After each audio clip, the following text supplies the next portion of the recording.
yours, I'm a fool for your love.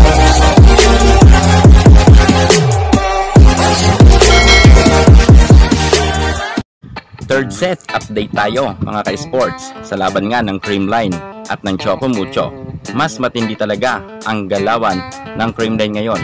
Mas pinalakas nila ang kanilang middle attacker. Maganda ngayon ang gising ni Pangs Panaga at halos nga sa kanya ibinibigay ang bola ng ating Kyle Negrito. Sobrang ganda rin ng mga set ni Negrito at nakakahataw nga ngayon si Pangs Panaga.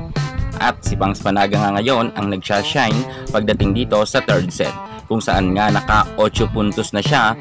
Meron na nga siyang 4 na block, 3 attack at 1 service ace. Grabe ngayon ang gising ni Tots Carlos at ni Pangs Panaga. Sobrang sila talaga ngayon ang nagdadala nga ng Creamline. Siyempre nariyan pa si Alyssa Valdez at si Gemma Galanza na pinahihirapan talaga ngayon si Cici Rondina. Mukhang nawala ngayon ang power nga ng Darna ng Choco Mucho at kakaiba ngayon ang galawan ng Choco. Mukha talagang humina sila ngayon. Or sadya talagang mas malakas ang Creamline at maganda nga ang kanilang gising, kung kaya maganda nga ang galawan nila sa loob ng court. Grabe talaga ang ipinakitang kumpiyansa ngayon ng ating BDL at pumalag talaga siya sa kupunan nga ni Cici Rondina, kung saan nga mga ka-sports natin dyan, sobra talagang ganda ngayon ng nilaro nga ng Creamline Cool Smashers.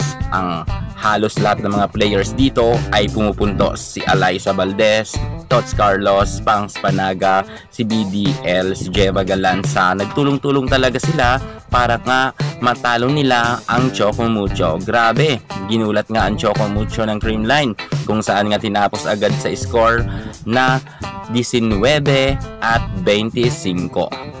Tinapos na yan ni Pangs Panaga. Hirap na hirap nga dito ang kupunan nga ni Cici Rondina at halos hindi nga sila masyado makadikit nga sa Creamline. Kanina nga ay natambakan nga sila at eto nga, tinapos na nga ng Creamline Cool Smashers ang laban at maaga nga silang magpapahinga. Isang laban na lang ang hinihintay ng Creamline Cool Smashers para nga mas umakyat pa ang kanilang standing.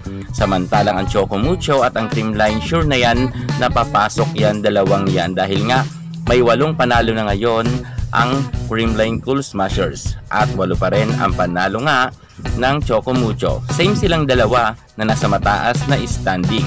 Kanina nga ang Choco Mucho ay nasa number 1, subalit ngayon 2 na rin ang kanilang talo.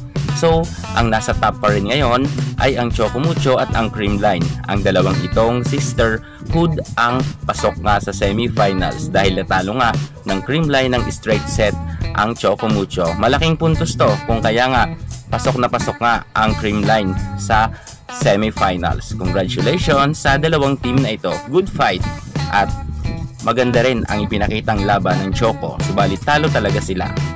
At sa mga fans dyan ng Choco Mucho at ng Creamline, huwag na kayong mabahala dahil sure na 101% ay pasok na nga ang inyong iniidolo sa semifinals. Again, congratulations sa Sisterhood Showdown ngayong gabi. Good fight, Creamline. Congrats!